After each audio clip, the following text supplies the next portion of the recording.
Hello everyone. In this video, we are going to talk about real estate investments and the budget's impact and long-term capital gains on real estate minus the indexation benefit जो basically change हुआ है. So whenever you touch three things, it impacts the general public in India. One is gold, one is real estate, and now one is the stock market. और ये तीनों चीज़ों में सरकार ने अपना टांग घुसेड़ दिया बीच में. एंड आई डोंट थिंक इसमें से कोई भी चीज़, गोल्ड के ऊपर तो एक अलग से बात करेंगे. आई डोंट थिंक किसी का भला इसमें एज सच दिख रहा है in the long term, because real estate में तो अभी भी बहुत लोगों को कन्फ्यूजन है that how is going to be calculated. So indexation benefit जो आप सबको पता होगा, क्योंकि रियल इस्टेट हर इंडियन के दिल के बहुत करीब है. वेदर दे ओन प्रॉपर्टी और not, they just want to talk about property. आपने देखा होगा किसी की अगर नहीं भी होगी उतनी हैसियत तो भी वो बड़ी बड़े प्रॉपर्टी देख के ना एक दिन मैं ये ख़रीदूँगा.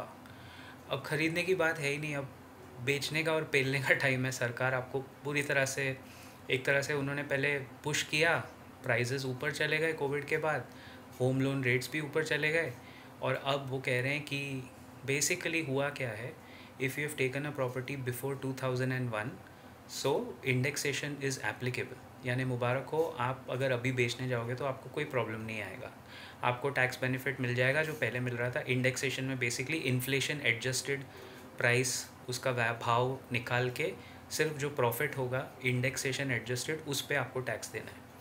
But people who have bought property after 2001, आप लोगों को इंडेक्सेशन बेनिफिट नहीं मिलेगा अब अगर आप बेचने जाओगे. तो इसमें क्या होगा, मेरे को लग रहा है अननेसेसरी सरकार ने कैश ट्रांजैक्शन एक तरह से बढ़ा दिए, which is not a good sign for the economy and the market.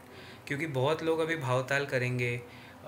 वैसे भी होता है ना, रजिस्ट्री में प्राइस अलग दिखाएंगे और ऊपर नीचे से उनको पेमेंट अलग से करेंगे. दूसरी तरफ आपने सोने का भाव एक तरह से सोने में इनकरेज कर रहे हो, तो हो सकता है पैरेलल पेमेंट्स, पैरेलल इकोनॉमी जो बड़ी मुश्किल से ख़त्म होती हुई इनके ही दावों में दिख रही थी सरकार के, हो सकता है लोग एक दूसरे को अभी पेमेंट अलग पैरेलल तरीके से करने लगे. कर ही रहे होंगे, आपको तो सब पता ही है क्योंकि पब्लिक सब जानती है.